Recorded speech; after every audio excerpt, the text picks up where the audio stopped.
Sir, Purnapur गन्ना कृषक महाविद्यालय के प्राचार्य डॉक्टर सुधीर शर्मा ने आपकी शिकायतों के संबंध में कहा है कि 1994 से आज तक की जांच करा ली जाए, जो दोषी कौन है पता चल जाएगा। क्या कहेंगे सर?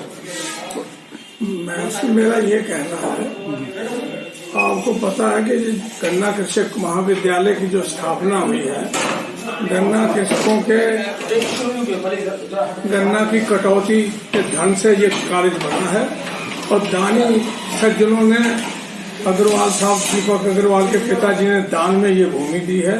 किसानों ने करोड़ों रुपए अपनी गाड़ी कमाई का कटाकर क्षेत्र की पिछड़े हुए शिक्षा की वजह से यहाँ कॉलेज निर्माण का निर्णय किया था। कटौती 1986 में सामान्य सभा की सभा में मेरे प्रस्ताव पर आज भी लिखा हुआ है कटौती शुरू हुई, कॉलेज का निर्माण किया जाए।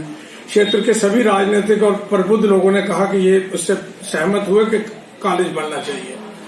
कॉलेज इस तरह से बनाया गया बड़ा कष्ट के साथ, और ये उसमें योग्यता नहीं रखता था।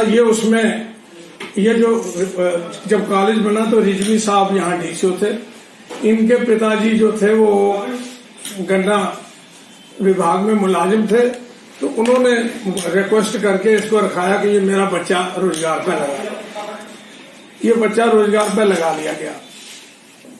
तो जब ये लोगों मुझे पता है कि ये फिर उस समय इन लोगों को इन्होंने कुछ जातियां करके। सर, आज विवाद क्या है? आज विवाद जो आप नहीं इतनी लंबी आज जो शिकायतें कर रहे हैं, नहीं, मुझे उनकी पूरी शिकायतों को आपने नहीं बताया, लेकिन मेरा ये कहना है कि जब से ये 1916 से प्राचार्य बना है, ये योग्यता भी पूरी नहीं करता था। वो भी अगर परतें खोली जाएंगी तो ये इस पद पर भी नहीं रह सकता।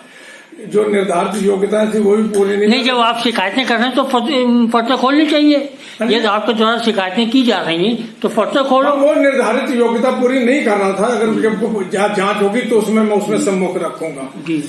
और जब से ये प्राचार्य बना है, इससे पहले वीके शर्मा मेरे कार्यकाल में प्राचार्य थे, और जब हम लोग काम करते थे एक पैसे का भी अपव्यय इस कॉलेज में नहीं हुआ, और लगभग 5 करोड़ रुपए जो उस समय था जमा था वो छोड़ के हम गए।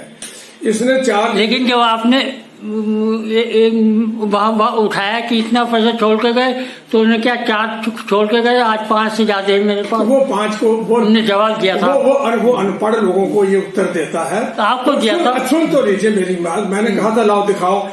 वो ऐसे जो फंड्स है उनका उल्लेख कुछ लोगों जिनको पूरी जानकारी उन्हें कर देता है।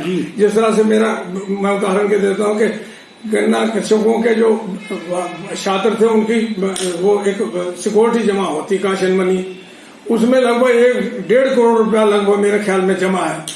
कुछ इस तरह के फंड्स हैं जो यूनिवर्सिटी के आदेशों के साथ सुरक्षित रखे जाते हैं।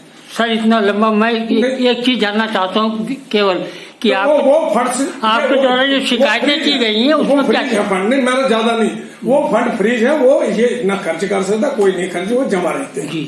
इसको तो वेतन का जो आज का जो आपका वेतन का खाता है उसमें अभी ये जनवरी का पेमेंट बड़ी मुश्किल हो पाया, और सीपीएफ का पैसा अभी तक भी मुलाजिमों को नहीं दिया जा सका। अपना ये पैसा आप इसकी देखिए, आप उन बातों को नहीं जानते। अभी जब निर्वाचन हो रहे थे प्रबंध कमेटी के, तो ये डर के मारे कि कोई भी निर्वाचित प्रबंध कमेटी हो जाए तो मेरे काले कारनामे उजागर होंगे, तो इसने एक झूठा त्याग पत्र मिलीभगत से दिया, डीसीओ से उसकी मंजूरी भी हो गई, स्वीकृत भी हो गया, और सारा अपना जो फंड है वो सारा इसने निकाल लिया, और फिर से मुलाजिम जो है अपना काम पे लग गया। किसी भी मुलाजिम का जब तक वो काम करता है उसका वो फंड जमा रहना चाहिए, किसी भी हालत में वो निकाला नहीं जा सकता। किस अधिकार से इसने निकाल लिया? लेकिन वो जिस फंड जो पहले प्रवक्ता पद पर काम करते थे, हाँ, उसका फंड निकाला उन्होंने। वो मुलाजमत जब आप वो लाभ ले रहे हैं कि मैंने इतने साल यहाँ काम नहीं किया, वो रिकॉर्ड में है, तो वो जब मुलाजमत नहीं छोड़ी तो वो फंड कैसे ले लेगा? कोई नियम नहीं। अच्छा सर, ये जानना दूसरा मेरा ये कहना है, ये करोड़ों रुपया इसने अपव्यय किया है, सारा कॉलेज खोखल कर दिया है, और मुलाजमों तक से भी पैसे प्रलोभन देकर तुम्हारी तनख्वाह बढ़ाए दे रहा हूँ, तुम्हारी अनुदान पर लाके तुम्हारी सरकारी नौकरी कराए दे रहा हूँ, लाखों रुपया लेके। नहीं, आप नहीं चाहते कि ये काले अनुदान पर जाए?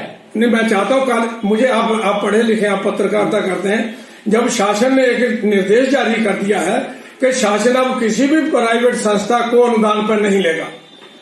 10-12 वर्ष पहले से ये एक जनरल और गवर्नमेंट ने ये नीति बना ली है कि जो भी संस्थाएं अब बनाई जाएंगी उनको वो अपने जिसको कहते हैं स्वायत्त पोषित संस्था होने का शपथ पत्र देना पड़ेगा। हम लोगों ने भी दिया, क्योंकि नियम था वो, हम लोगों ने भी दिया कि हम स्वायत्त पोषित संस्था से चलाएंगे। सरकार किसी भी अब शिक्षा में इस तरह के अनुदान पर बताएं, तब से आज तक किसी कॉलेज को लिया गया। अच्छा, एक चीज बताइए सर, तो ये झूठ बोलकर बरगलाकर मुलाजमों से पैसे नहीं होता, लाखों रुपया लिया आप उनसे, आप इसकी जांच मुलाजमों से।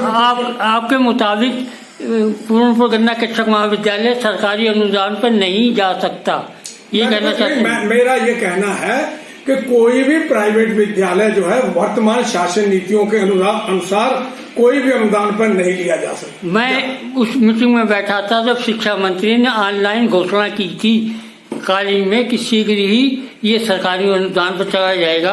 वो आपके और उनके बीच की बात तो मुझे नहीं, शिक्षा मंत्री ने ऑनलाइन की थी सर। ऑनलाइन नहीं, वो मुझे लिखित दे दीजिए, नहीं मुझे लिखित दिखा दीजिए, हम सहमत हैं। नहीं तो आपके मुताबिक सरकारी अनुदान पर ये कॉलेज नहीं जाएगा, ये जानना चाहता हूँ। हाँ, नहीं, ये आप कह रहे हैं बड़े बड़े अच्छे, मैं आपको उदाहरण देता हूँ, सरस्वती विद्यालय है, आप यहाँ पर आप जाइए, उनके पीछे पड़िए, मेरी बात सुनिए। हर कॉलेज के हम ये आप हाथ जोड़िए कि आप अनुदान पर चले जाए, वो कह रहे हैं हम अपने पैरों नहीं पर जाएंगे, प्राइवेट कोई अनुदान पर नहीं जाएगा। हाँ। कौन सरकारी दर पर शिक्षा देगा? हाँ। प्राइवेट तो सब लूट रहे हैं छात्रों को। नहीं, कई भाई कौन सा कॉलेज ऐसा है जो डोनेशन नहीं लेता है या बिल्डिंग फीस नहीं लेता है? ऐसा है, प्राइवेट विद्यालय कई अच्छे भी हैं, बड़े अच्छे, पूरे प्रदेश में देश में चल रहे हैं, बड़े नामचीन हैं और लोगों में दाखिले के लिए। कुल मिलाकर एक आपने शिकायतें की हैं सर। हाँ, उस पर आप क्या चाहते हैं? आपका मैं चाहता हूँ, मेरा कुछ भी नहीं चाहता, मैं चाहता हूँ इनको पद से किनारे करके